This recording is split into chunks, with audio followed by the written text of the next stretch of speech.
नमो नमः। संस्कृतम पठ चैनल आपका स्वागत करता है। आज मैं आपके सामने प्रस्तुत हुआ हूँ कक्षा 6 संस्कृत के पहले पाठ को लेकर के। तो चलो आज की वीडियो शुरू करते हैं। जैसा कि आप स्क्रीन में देख रहे हैं, आज संस्कृत के पहले पाठ में शब्द परिचय के बारे में हम जानेंगे। पहले पाठ के अंदर शब्द परिचय में भी विशेषकर हम अकारांत पुल्लिंग शब्दों को जानेंगे। अकारांत पुल्लिंग का मतलब है, जैसे राम शब्द में रा आधा, आ बड़ा, मा आधा और अंत में आ देखा जाता है। तो इस आ के अंत में होने के कारण इसको अकारांत पुल्लिंग शब्द कहेंगे। ऐसे ही शब्दों के बारे में आज हम इस पाठ में जानेंगे। तो चलो आज की वीडियो शुरू करते हैं। सबसे पहले स्क्रीन पे आप देख रहे होंगे एक गिलास जैसा बना हुआ है। अब इसके बारे में गिलास को संस्कृत में क्या कहते हैं यह जान लेंगे। तो यहाँ पर लिखा है एषः कः, एषः कः, एषः चषकः। एषः कः मतलब यह क्या है। उसका उत्तर देते हुए कहते हैं एषः चषकः, यह गिलास है। उसके बाद देखेंगे हम उसी के नीचे एक और प्रश्न दिया हुआ है। जिस प्रकार से पहले प्रश्न में यह पूछा था यह क्या है, उसी तरह से तीसरी लाइन में बोला हुआ है किम एषः बृहत्, किम एषः बृहत्, क्या यह बड़ा है।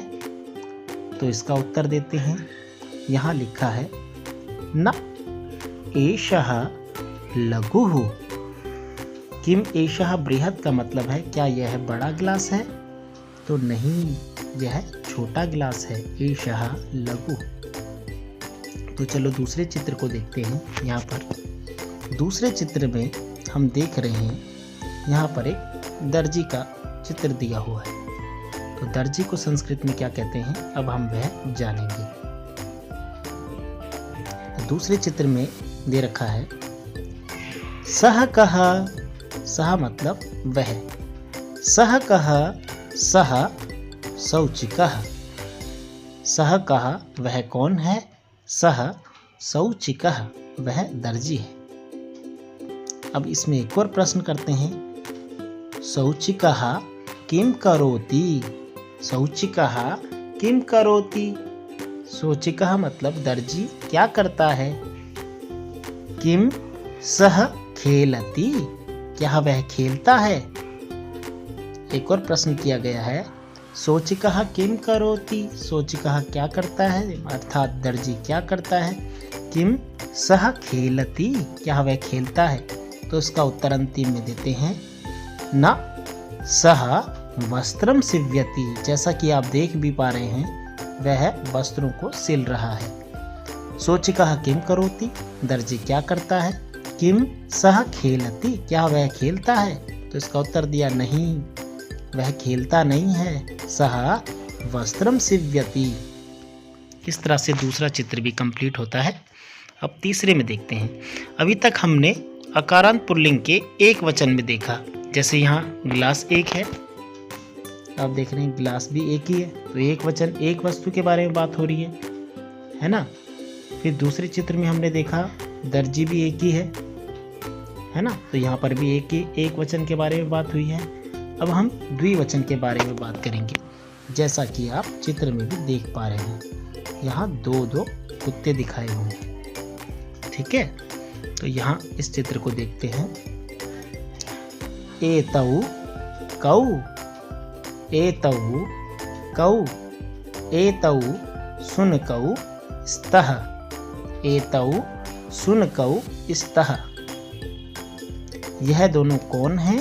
तो यह दोनों कुत्ते हैं, यह दोनों कुत्ते हैं। जैसा कि आप स्क्रीन में देख भी रहे हो चित्र में देख पा रहे हो ये दोनों कुक्कुर हैं। तो कुक्कुरः और शुनकः एक ही चीज है, द्विवचन में इसको शुनकौ कहा जाता है। उसी के नीचे जब एक और प्रश्न किया हुआ है, किम एतौ गर्जतः, तो इसका उत्तर देखिए, कहते हैं न एतौ उच्चैः बुक्कतः। किम एतौ गर्जतः, क्या ये दोनों गर्जन कर रहे हैं? न एतौ उच्चैः बुक्कतः, क्या यह दोनों गर्जन कर रहे हैं? ये प्रश्न किया गया है। इसके बाद नहीं, यह दोनों ऊंचे ऊंचे स्वर में भौंक रहे हैं। बुक्कतः मतलब भौंक रहे हैं। ठीक है, अब एक और चित्र देखते हैं। यहाँ पर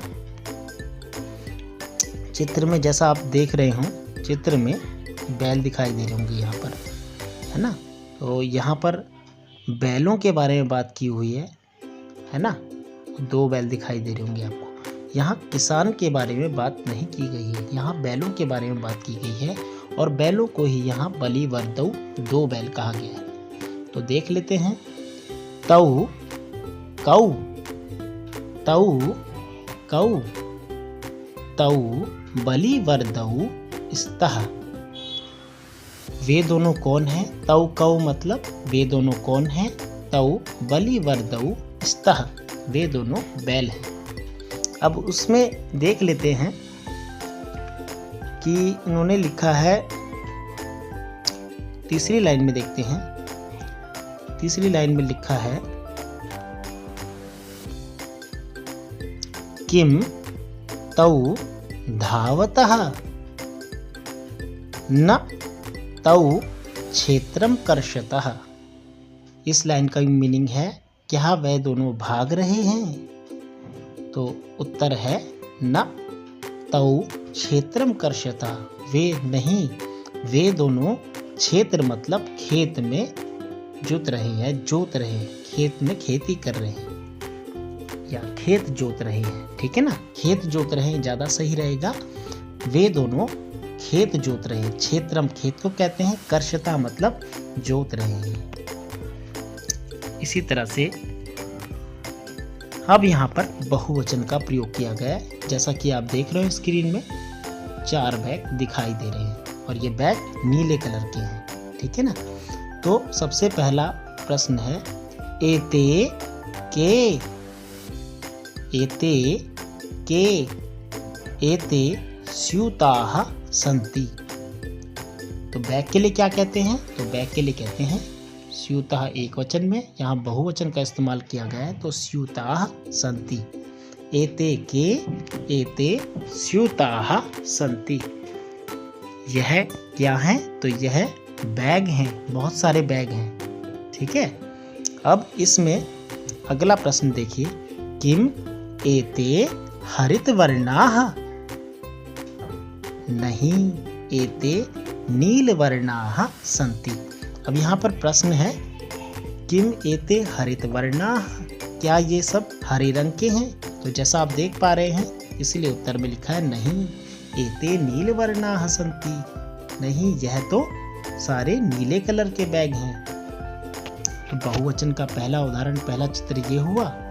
उसके बाद ये बहुवचन का पहला उदाहरण हुआ 4 बैग। 3 या 3 से अधिक के लिए बहुवचन का प्रयोग करते हैं, है ना। तो यहाँ पर एक और उदाहरण है जहाँ पर आप वृद्धों की संख्या देख रहे हैं, 3 है। 3 या 3 से अधिक कितने भी होंगे वह बहुवचन में कहलाएंगे। ठीक है। तो यहाँ पर आप देख रहे हैं ते के, ते के, ते वृद्धाः सन्ति। ते के मतलब वे सब कौन हैं? ये प्रश्न है यहाँ पर, वे सब कौन हैं? और उत्तर है इसका, वे सब वृद्ध लोग हैं। वृद्ध जनाः इत्युक्ते वृद्धाः, ते वृद्धाः सन्ति। अब यहाँ एक और प्रश्न किया हुआ है। यहाँ पर एक और प्रश्न है जैसा कि आप देख रहे हो, किम ते गायन्ति, किम ते गायन्ति, नहीं, ते हसन्ति, प्रश्न किया है, क्या वे सभी लोग गा रहे हैं? नहीं, वे सभी लोग हंस रहे हैं। तो ये आपका पहला पार्ट कंप्लीट होता है।